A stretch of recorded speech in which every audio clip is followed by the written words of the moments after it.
Entonces, para empezar, juego al fútbol amateur aquí en Montana, y he jugado para un par de equipos diferentes, pero este juego que jugué en 2014 terminó muy mal para mí.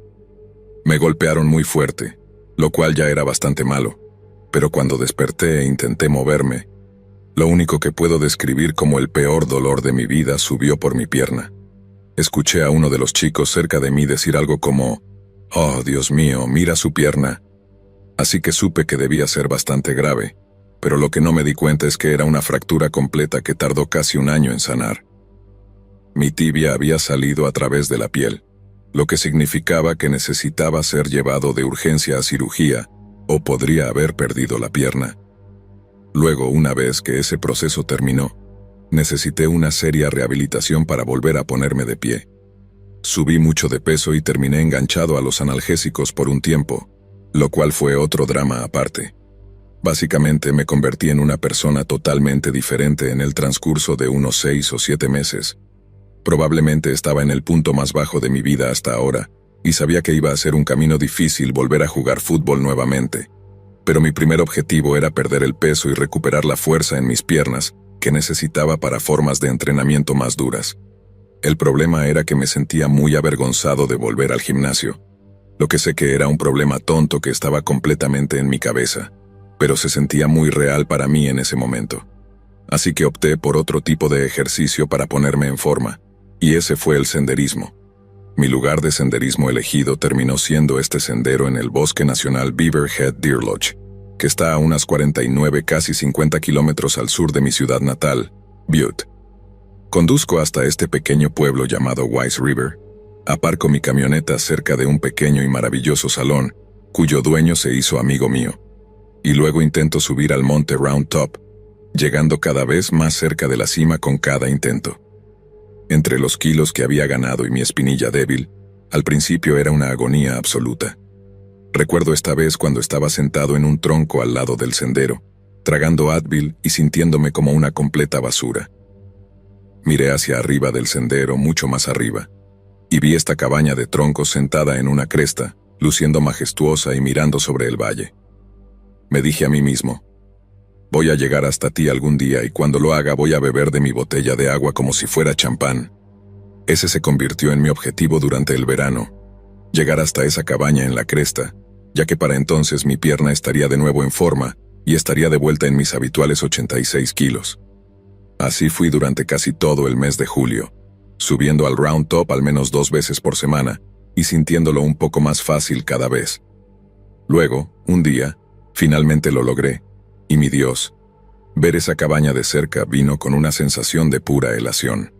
Lo único fue que había agotado completamente el contenido de mi botella de agua para cuando llegué, y como me llevaría al menos otra hora de caminata volver a mi camioneta, pensé que sería mejor ver si los dueños tenían un grifo afuera o algo que pudiera usar para llenar mi botella. Así que comencé a caminar por el sendero. Luego me desvié para caminar por el camino que lleva a la cabaña. En cuanto llegué lo suficientemente cerca, pude escuchar a alguien cantando adentro. Eso fue un alivio saber que había alguien en casa, y definitivamente conseguiría algo de agua. No estaba preocupado si sería bienvenido o no, ya que alguien cantando tan fuerte para sí mismo, lo que sonaba como una melodía feliz, dudaba que estuviera lo suficientemente gruñón como para rechazar a un extraño pidiendo agua, especialmente en un día tan caluroso de verano. Me acerco a la puerta principal de la cabaña, y adentro el hombre seguía cantando una canción, y hasta el día de hoy recuerdo casi exactamente cuáles eran las letras. Baby's packed her soft things, and she's left me and I know she didn't mean to make me cry. It's not her heart, it's not her mind. She didn't mean to be unkind. She even woke me up to say goodbye. Lo busqué más tarde y es de una canción de Jerry Lee Lewis llamada She Even Woke Me Up to Say Goodbye. Tiene un sonido bastante alegre, pero las letras son mucho más tristes de lo que la melodía sugiere. La forma en que el tipo la estaba cantando, todo alto y demás, o estaba de buen humor o muy borracho, y ambos probablemente llevarían a que me dieran una bebida de agua. Lo siguiente que hice fue golpear la puerta del hombre y anunciarme, pero él no respondió de ninguna manera, así que pensé que podría tener auriculares puestos o algo así. La puerta de la cabaña estaba ligeramente entreabierta, algo que noté después de golpearla.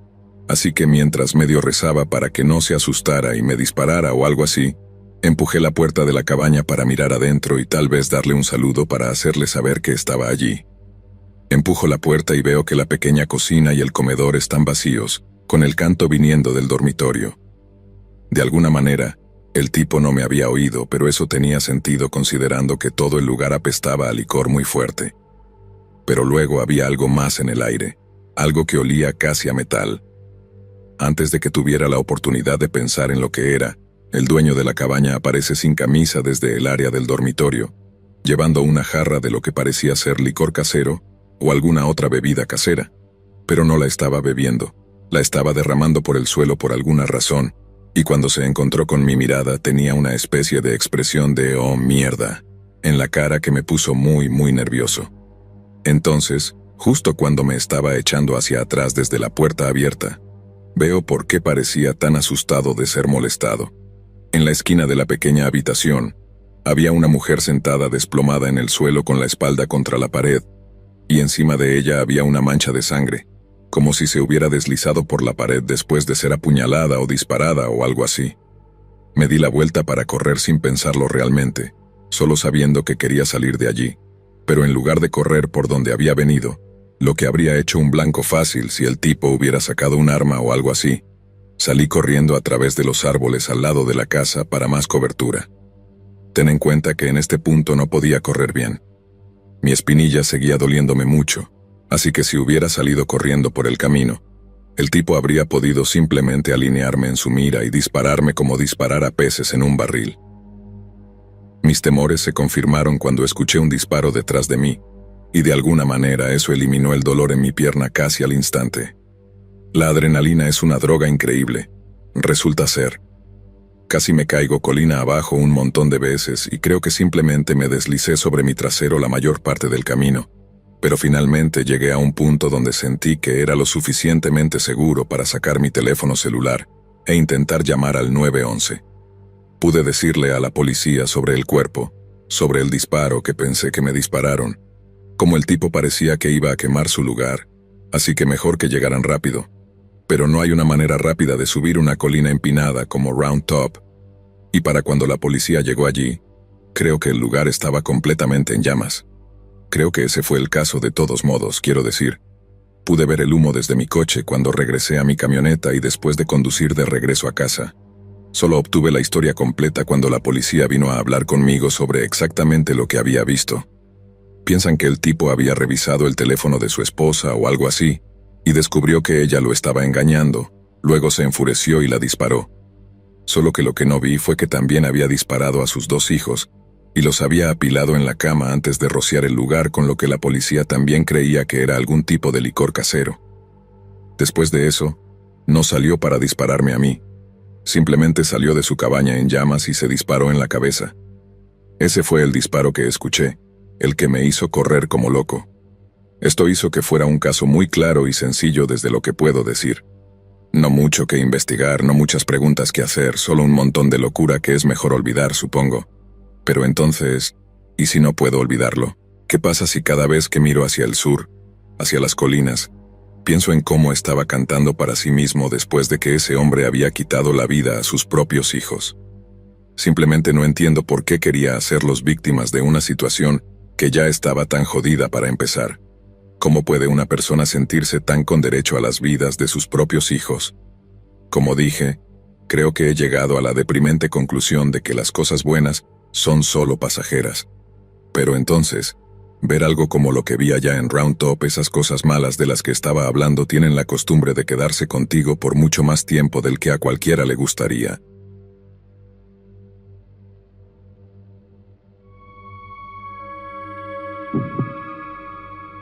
Uno de los peores días de mi vida comenzó cuando mi compañero de senderismo y yo nos encontramos con esta vieja cabaña de casa en ruinas en el bosque.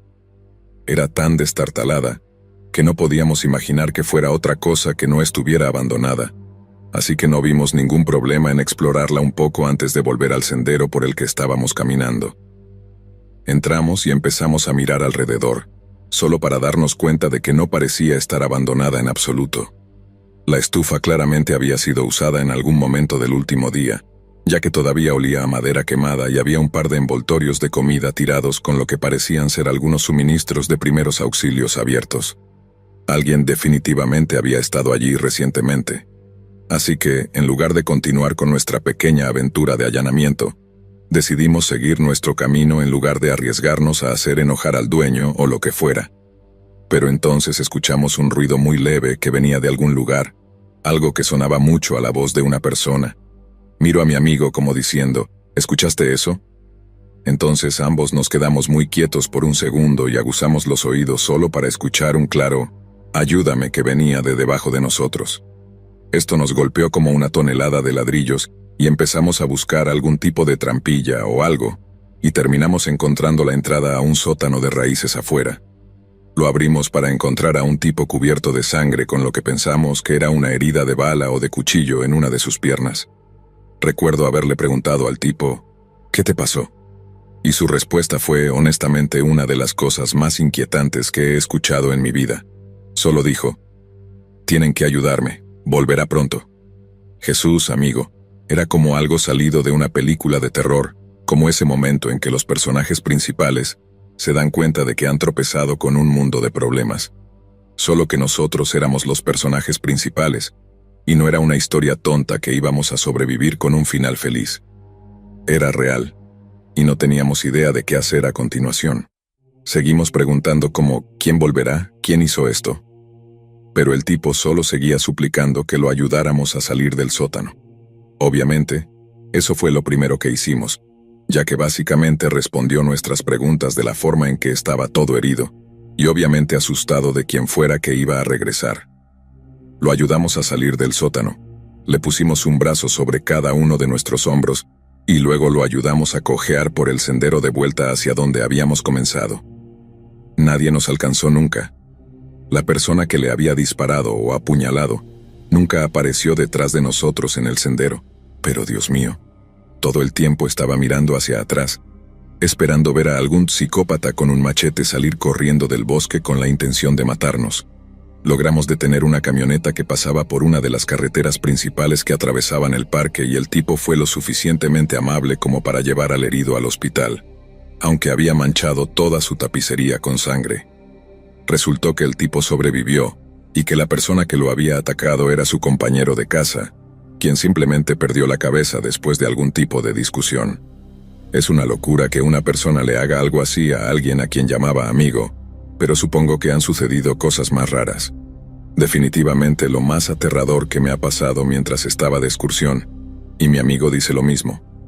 Pero esa frase de «volverá pronto» nunca la olvidaré. Fue tan inquietante que literalmente me tenía temblando de miedo mientras ayudábamos al tipo a llegar a salvo.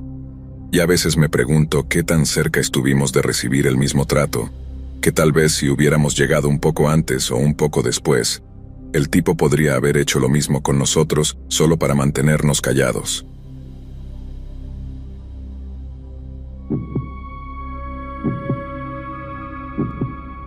Cuando mi hermano mayor y yo éramos aún bastante jóvenes, nuestros padres no estaban precisamente bien económicamente. Mamá llevaba más de 2 años sin un trabajo regular debido a los nacimientos y a tener que cuidarnos, y mi papá seguía básicamente en un nivel de entrada en su carrera. Pero como trabajaban tan duro para labrarse una vida para nosotros como familia, estaban en urgente necesidad de unas vacaciones. Lo único era que, debido a nuestra situación financiera, tenían que ser unas vacaciones realmente económicas, lo que llevó a que encontraran una cabaña de troncos barata en las cascadas que estaba disponible por poco más de $100 a la semana. Por lo que nos contaron, no era como uno de esos tratos que parecen demasiado buenos para ser verdad. No había nada remotamente sospechoso sobre un lugar tan rústico, pero según lo que les dijo el propietario, era tranquilo, aislado y bien apartado de los caminos más transitados, por lo que era el lugar perfecto para encontrar paz y tranquilidad lejos del bullicio de Seattle. Creo que solo les bastó asegurarse de que era seguro para los niños, verificando que no hubiera cuerpos de agua cerca ni nada parecido, y luego lo reservaron por 5 días en junio o julio. En aquel entonces, me encantaban los animales y la naturaleza, y todavía me gustan, y mi hermano era un niño bastante tranquilo, así que podían llevarlo a cualquier parte y encontraría algo para mantenerlo ocupado. Así que cuando llegamos a la cabaña, ambos estábamos bastante emocionados con nuestro nuevo entorno, aunque significara que teníamos que compartir una cama en una pequeña cabaña rústica de una sola habitación. No nos importaba que fuera demasiado pequeña o que estuviera en medio de la nada. Era como una verdadera aventura para nosotros a esa edad. Estar tan inmersos en la naturaleza era algo que me emocionaba mucho. El primer día llegamos temprano en la tarde y recuerdo correr alrededor de la cabaña con mi mamá antes de que ella me llevara a mí y a mi hermano a explorar la zona circundante. Tuvimos una pequeña cena que mi papá cocinó en la estufa con las provisiones que habíamos comprado, y luego terminamos jugando juegos de mesa hasta que llegó la hora de dormir. Todo fue perfectamente normal ese primer día, y solo durante la noche noté que algo parecía estar mal.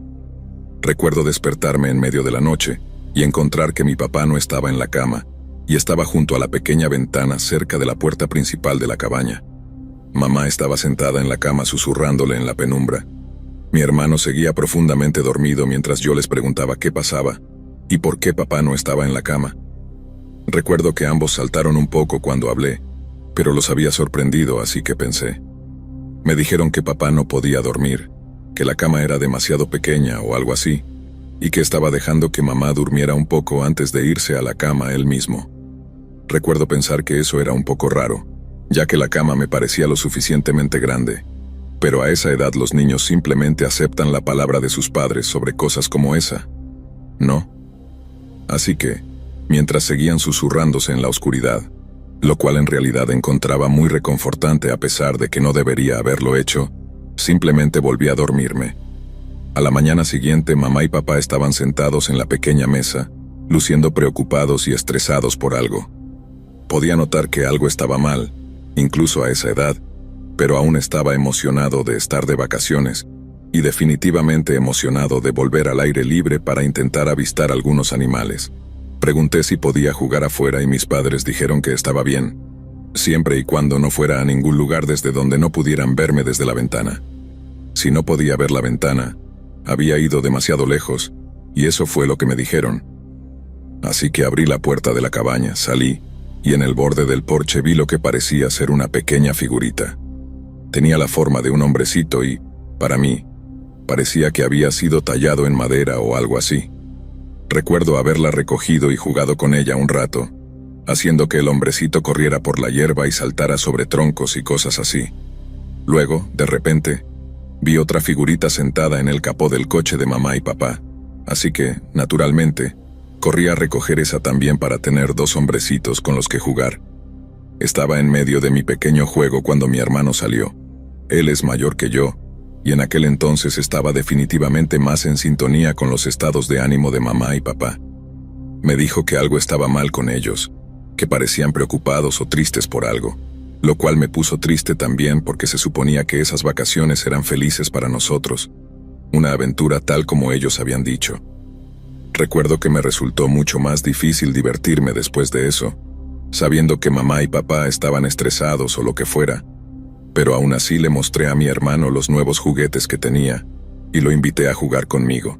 Le di una de las pequeñas figuritas, pero luego él seguía pidiendo jugar con la otra también, y no pasó mucho tiempo antes de que una pelea infantil empezara entre él y yo mientras intentaba arrebatarme la pequeña figura de la mano. No pasó mucho antes de que comenzara a llorar y eso hizo que mamá y papá salieran corriendo de la cabaña al escuchar mis gritos. No recuerdo que salieran corriendo con ninguna urgencia en particular, pero años después nos dijeron que el sonido los aterrorizó absolutamente, especialmente a la luz de lo que había pasado la noche anterior. Nos preguntaron por qué estábamos peleando, y así fue como descubrieron las pequeñas figuras con las que habíamos estado jugando. Pero justo cuando papá se las quitó a mi hermano mayor, inmediatamente comenzó a preguntarnos con frenesí de dónde las habíamos sacado, diciéndonos que le dijéramos dónde. Estaba tan enojado que mi hermano también comenzó a llorar, y solo me señaló mientras decía que yo las había encontrado. Yo ya estaba molesto, pero recuerdo que me puse aún más triste cuando me di cuenta de que podríamos estar en problemas por haber jugado con ellas. Le dije a mamá y papá exactamente dónde las había encontrado, que solo estaban ahí y que no las había robado ni tomado de ningún otro niño ni nada. Me parecía totalmente inofensivo jugar con pequeñas figuras talladas en madera. No tenía idea de que no estaban hechas de madera en absoluto. Lo siguiente que recuerdo es que mamá y papá nos llevaron apresuradamente de vuelta a la cabaña, y luego, extrañamente, cambiaron su enfoque mientras nos aseguraban que no estábamos en problemas, que no habíamos hecho nada malo y que no estaban enojados con nosotros en absoluto. Mamá procedió a consolarnos a mi hermano y a mí, pero luego noté cómo papá estaba empacando todas nuestras cosas de vuelta en las maletas a una velocidad increíble. Él también estaba tratando de poner buena cara mientras nos preparaba para salir de allí, y luego ambos nos explicaron que tenían que llevarnos a casa temprano, porque papá necesitaba volver a trabajar en algo. No recuerdo la excusa exacta, pero nos prometieron que no era porque nos hubiéramos portado mal ni nada, y que podíamos seguir jugando en el patio trasero cuando llegáramos a casa. Pregunté si podíamos llevar las pequeñas figuras a casa con nosotros, y ambos casi me gritaron al mismo tiempo y dijeron que no. Nuevamente, asocié esto con que había hecho algo mal, ya que todo el episodio parecía centrarse en las dos tallas blancas. En tal vez 10 o 15 minutos, no estoy seguro, pero sé que fue rápido. Estábamos de vuelta en el coche y conduciendo de regreso a Seattle, con un ambiente realmente tenso en el coche mientras conducíamos.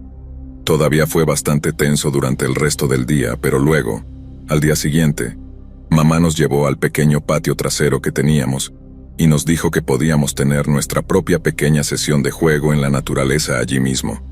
Era solo un pequeño patio trasero, pero aún así nos divertimos viendo pájaros y estábamos en los suburbios en ese momento, así que solo ver una ardilla de vez en cuando nos emocionaba mucho a mi hermano y a mí. Luego tuvimos un pequeño picnic, corrimos por el césped al sol y en un día todo el problema de la cabaña quedó olvidado entre mi hermano y yo. Pasaron unos 20 años y es durante las fiestas cuando mi hermano y yo habíamos vuelto a casa para cenar en Navidad. Estábamos sentados recordando en la sala de televisión, hablando de esto y de aquello, cuando mi hermano de repente menciona las vacaciones abortadas en la cabaña de cuando éramos niños. No había olvidado las dos pequeñas figuras, pero no estaba del todo seguro si las había robado o no, o por qué mamá y papá parecían tan extrañamente enojados por haberlas encontrado y jugado con ellas. Mamá y papá se dieron una mirada como diciendo, aquí vamos. Luego recuerdo a papá diciendo, ¿les cuentas tú o les cuento yo? Mamá solo negó con la cabeza y se cubrió la cara con las manos como si no pudiera soportar recordar todo el asunto. Entonces papá se lanzó a contar la verdadera historia de lo que había pasado entonces, una historia que también compartiré con ustedes. Así que, recuerden que mencioné despertarme en medio de la noche y ver a papá fuera de la cama, y él y mamá susurrándose en la penumbra. Eso fue porque, mientras se estaban quedando dormidos, papá había escuchado a alguien moviéndose afuera de la cabaña, no como si solo estuvieran pasando caminando, sino que los pasos eran lentos y cuidadosos, como si quien fuera no quisiera ser escuchado. Así fue como papá terminó asomándose por la ventana tan tarde en la noche, y aunque no lo vi en ese momento, tenía un viejo cuchillo de cocina en la mano, esperando a que alguien irrumpiera por la puerta. Eso los asustó bastante a ambos, pero no querían simplemente abandonar las vacaciones que ya habían pagado, y que ambos sentían que necesitaban tanto. Así que aunque estaban indecisos, decidieron quedarse una noche más, solo para asegurarse de que no fueran unos niños haciendo travesuras o algo así. Si sucedía de nuevo, simplemente se irían. Pero ni siquiera llegaron tan lejos porque justo alrededor de la misma hora en que estaban discutiendo si quedarse otra noche o no, sucedió el incidente con las pequeñas figuras. Recuerden que les dije que parecían estar talladas en madera, pero que la madera era muy clara, casi blanca. No era madera en absoluto y mi papá casi instantáneamente reconoció que las pequeñas figuras estaban hechas de hueso. No voy a fingir saber de qué hueso o de qué tipo de animal provenían. Dios no quiera que provinieran de una persona o lo que sea. Pero como dije, papá fue lo suficientemente inteligente como para reconocer la textura y darse cuenta de que quien había estado afuera la noche anterior debió haberlas dejado allí, tal vez incluso como una advertencia. No dejas figuras de hueso en el porche de alguien como un regalo de bienvenida, ¿verdad? No en medio de la noche, de todas formas. Así que, en lugar de quedarse como pensaban que podrían, simplemente, como se dice, decidieron irse. Papá pensó que podría proteger a su familia de algún mirón solitario, pero de alguien que tallaba cosas en hueso para dejar como regalos espeluznantes, ese no era alguien con quien quería enfrentarse. Personalmente creo que fue una decisión inteligente, y los respeto por tomar la difícil decisión que tuvieron que tomar. Ahora el 90% de las películas de terror son los adolescentes tontos que no entienden la pista de estar en algún lugar donde no deberían estar. Pero en la vida real, cuando tienes a tus hijos alrededor para protegerlos, no hay que pensarlo mucho cuando algo así pasa. Simplemente sales de ahí y no miras atrás.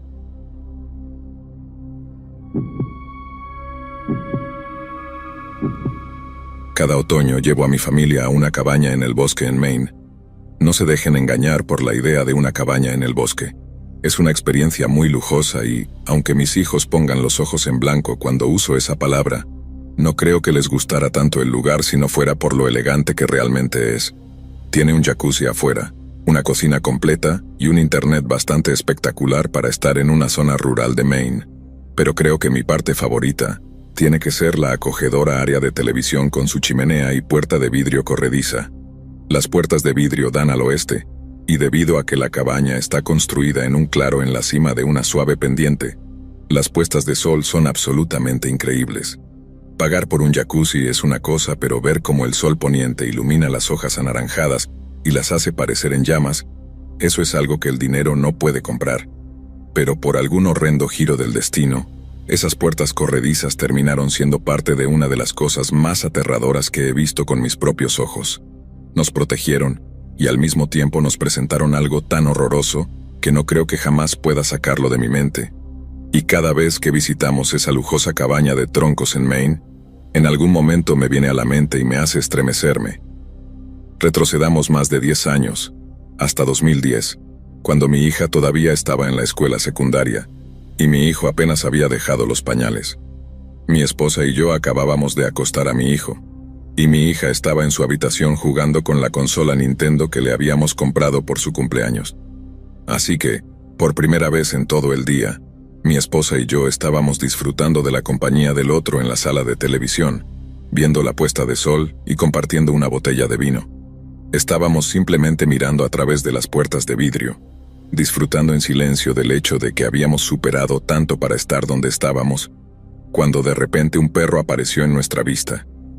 Parecía ser un mestizo, simplemente deambulando perezosamente antes de detenerse y dejar que su lengua colgara de su boca como hacen los perros. Mi esposa dijo algo como, «Ah, mira a ese pequeño, ¿crees que está perdido?» Pero el perro pareció escucharla y giró la cabeza en nuestra dirección. Ahí fue cuando noté que había algo que no estaba del todo bien. Sus costillas se veían, lo que me hizo pensar que era un callejero, pero también noté esos restos de saliva blanca alrededor de su boca, algunos de ellos pegados al pelaje en las comisuras de sus mandíbulas. Mi esposa, siendo la persona de buen corazón que es, preguntó si deberíamos darle algo de comida y un plato de agua, ya que también pensó que parecía un callejero. Estaba a medio camino de levantarse del sofá cuando simplemente le puse una mano en el muslo y le pedí que se sentara de nuevo. Ella actuó como si yo fuera una especie de tacaño por no querer alimentar y dar agua a un animal hambriento. Pero cuando le dije que pensaba que el perro podría tener rabia, de repente entendió por qué no quería que abriera las puertas de vidrio. Después de que se volvió a sentar, me levanté para echarle un vistazo más de cerca al animal, solo para asegurarme de que no estaba siendo demasiado protector o paranoico. Pero justo cuando me acerqué al vidrio, el perro de repente comenzó a mostrar los dientes y a gruñir tan fuerte que podíamos escucharlo a través del grueso cristal de las puertas corredizas. Me congelé inmediatamente de miedo, asombrado de que, aunque parecía ser nada más que un perro doméstico, su ira podía tener un efecto tan profundo en mí. Parecía realmente feroz, como si realmente quisiera desgarrarme la garganta, y me di cuenta de lo afortunados que somos de que la mayoría de los perros tengan la disposición amigable que los hizo el mejor amigo del hombre. En lugar de antagonizarlo más, intenté retroceder alejándome de las puertas corredizas, con la intención de encontrar mi teléfono para llamar al control de animales o algo similar, pero en el momento en que me di la vuelta para darle la espalda, comenzó a correr hacia nosotros. No me hubiera dado cuenta de eso si no hubiera sido por mi esposa gritando, «Oh, Dios mío», a todo pulmón. Me giré justo a tiempo para ver la cara del perro chocando contra la puerta de vidrio. haciendo un sonido tan espeluznante que se me pone la piel de gallina solo de pensarlo hoy en día. El impacto provocó otro grito asustado de mi esposa, lo que a su vez hizo que mi hija corriera hacia la habitación para ver qué lo había causado. En ese momento mi prioridad era sacar a mi hija de la habitación para que no tuviera que ver lo que estaba sucediendo. Era extremadamente angustiante incluso para nosotros, los adultos, así que solo puedo imaginar lo perturbador que debió ser para ella ver la ligera mancha de sangre en el vidrio y al perro caminando en círculos aturdido afuera mientras gemía y tosía, suficiente como para hacerla estallar en lágrimas confusas y asustadas, y aunque me dolió hacerlo, tuve que gritarle para que saliera de la habitación. Mi siguiente prioridad obviamente era el control de animales, ya que nunca tuve miedo de que la cosa rompiera el vidrio. Ciertamente no después de ese primer intento que parecía haber aturdido completamente a la pobre cosa.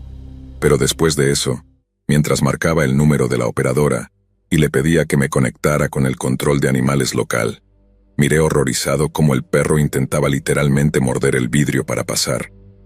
Estaba rascando el vidrio con los dientes, con su lengua hinchada y colgando todo el tiempo, y fue entonces cuando me di cuenta de que no era tanto que tuviera calor o sed, sino que su lengua estaba tan grande e hinchada que no podía sentarse correctamente en su boca. La sangre salía de sus fosas nasales por el impacto contra el vidrio, manchándolo más mientras seguía intentando morder para entrar.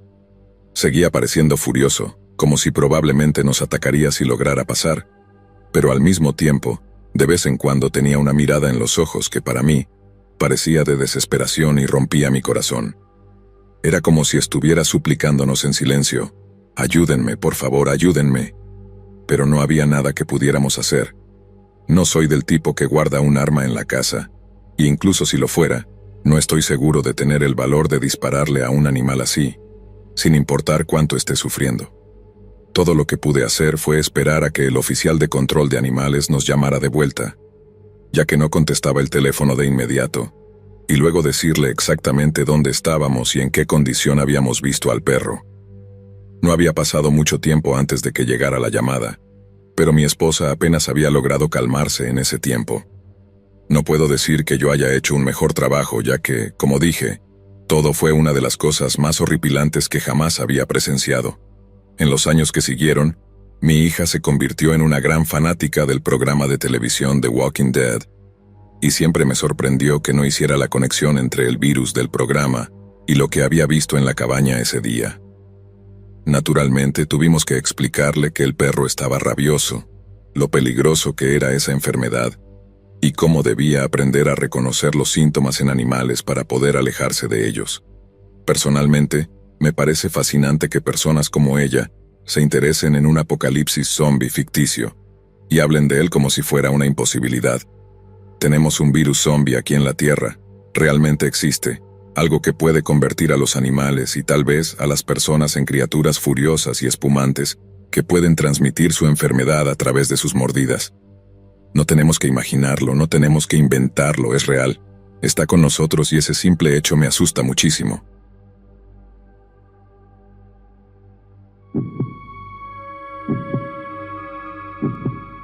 Navidad de 1990 estaba destinada a ser una ocasión verdaderamente alegre para la familia Tita, con sede en Salt Lake City. Line Tita, de 20 años, y su hermana de 16 años, Trish, esperaban con ansias visitar la cabaña familiar en las montañas, donde se reunirían con sus parientes extendidos para celebrar las fiestas. La cabaña estaba situada al pie del cañón de Weber, cerca de un lugar llamado Oakley, y estaba tan lejos de muchas carreteras principales que la familia la había bautizado como Tranquilidad de T-Day, debido a la paz y la soledad que se podían encontrar allí. El lugar estaba tan aislado que durante las fuertes tormentas de invierno, la cabaña estaba completamente cortada del mundo exterior y solo se podía acceder a ella en motonieve.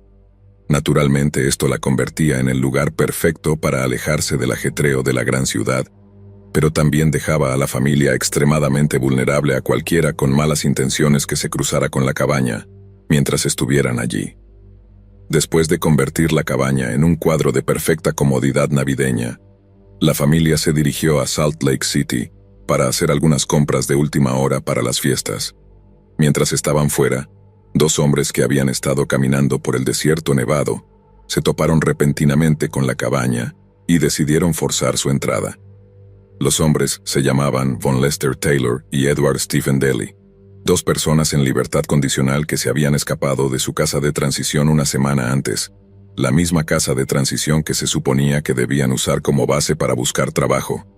Edward había sido enviado a prisión por 5 años en 1989, tras una condena por incendio provocado, mientras que Von había estado cumpliendo 15 años por robo agravado. Después de irrumpir en la cabaña, los dos hombres se dedicaron a calentarse antes de saquear parte de la comida y bebida de la familia Tita.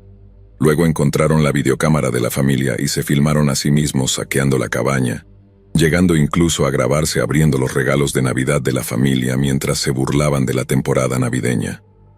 Von creía que se irían rápidamente de la cabaña por temor a ser atrapados, pero para su sorpresa Edward reveló que no tenía intención de abandonar la tranquilidad de los Tita.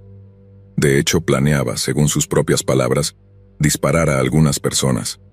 Más tarde ese día, alrededor de las 3:30 p.m., Line Tita, junto con su madre y su abuela Beth y Kate Tita, regresaron a la cabaña después de su viaje de compras.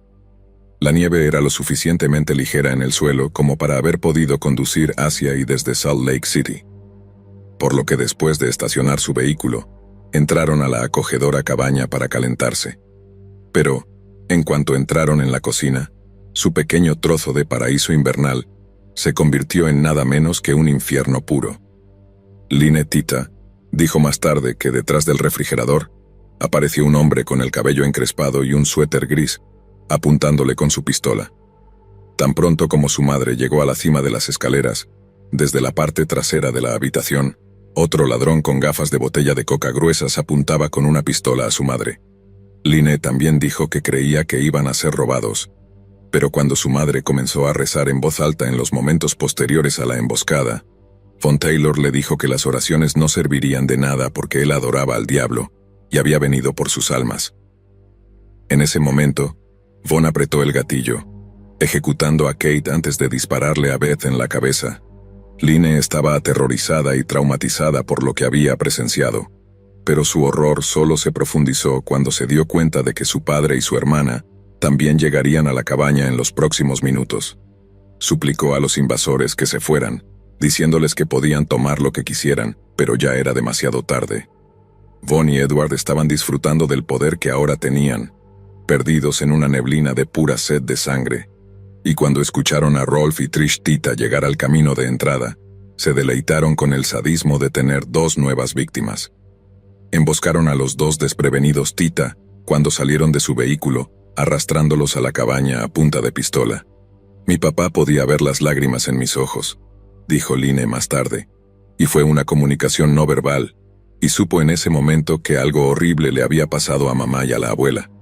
Edward y Von hicieron que el trío se arrodillara en la sala principal de la cabaña, y luego les dijeron a las chicas que miraran mientras Edward apuntaba con su pistola a la cabeza de Rolf Tita.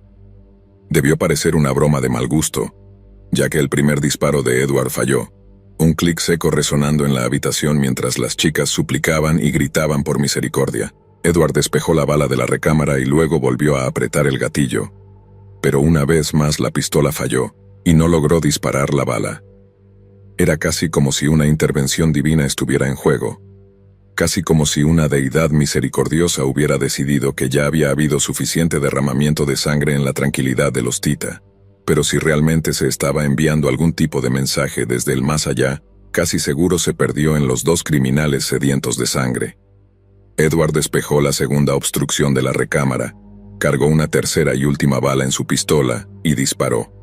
Esta vez no hubo fallo en la ignición de la pólvora, y la bala de metal atravesó la cara de Rolf Tita, haciéndolo caer al suelo. Después de ejecutar a Rolf, los 2 invasores encontraron una lata llena de gasolina, vertieron parte del contenido sobre el cadáver del hombre y luego le prendieron fuego. Luego hicieron lo mismo con el resto de la cabaña, empapándola en el líquido inflamable mientras obligaban a las 2 chicas Tita a cargar sus motonieves con comida y licor. Luego, mientras la cabaña ardía, cada uno de los hombres obligó a una de las chicas a subirse a una motonieve para asegurar su cumplimiento, y se marcharon a través de la nieve. La tranquilidad de los Tita estaba ciertamente aislada, pero la geografía del cañón de Weber aseguraba que el sonido de los disparos se escuchara a una distancia considerable. Un vecino distante había reconocido instantáneamente el sonido ominoso y había salido corriendo para ver las dos motonieves alejándose hacia el horizonte. Instintivamente, sabiendo que algo andaba terriblemente mal, se había puesto en contacto de inmediato con la policía local para informarles del posible peligro. La chica de 16 años, Trish, dijo más tarde que tenía miedo de que ella y su hermana simplemente fueran ejecutadas una vez que llegaran a una carretera principal, por lo que frenéticamente pensó en un medio de escape. Tenía todo tipo de planes diferentes para estrellar la motonieve, dijo Trish, de cómo tirarlo contra un árbol, cómo deshacerme de él. Pero lo único que podía pensar era que no podía dejar a mi hermana. No había nadie para ayudarnos. No había a dónde ir. Entonces, por un golpe de pura suerte, Trish y Line vieron a su tío Randy, que estaba dando un paseo cerca del sendero por el que estaban conduciendo.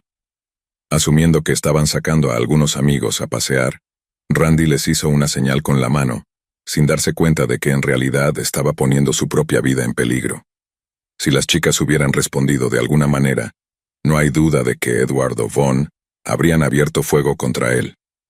Pero, en una muestra de notable compostura para dos chicas de su edad, tanto Trish como Line ignoraron su saludo y simplemente continuaron conduciendo a través de la nieve hacia la carretera cercana. Sabía que su vida podía estar en peligro, explicó Line. Sabía que si estos hombres sabían que Randy era su tío, lo habrían matado.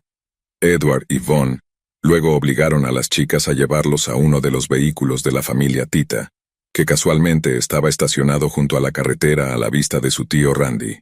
Forzaron a las chicas a subir al asiento trasero del coche y, mientras se marchaban, Randy observó con confusión mientras las chicas se negaban a reconocer su presencia. En un momento, Edward y Vaughn preguntaron quién era el hombre que les saludaba, pero las chicas negaron conocerlo, diciendo que debía ser un vecino demasiado familiar que no tenía idea de lo que realmente estaba ocurriendo. Sin embargo, a medida que el coche desaparecía de la vista, otro vehículo apareció en escena. Era la tercera motonieve de los Tita, y el hombre que la montaba no llevaba ropa de invierno de ningún tipo, y tenía el rostro ensangrentado y quemado. Era Rolf Tita, que de alguna manera había sobrevivido a lo que deberían haber sido heridas fatales.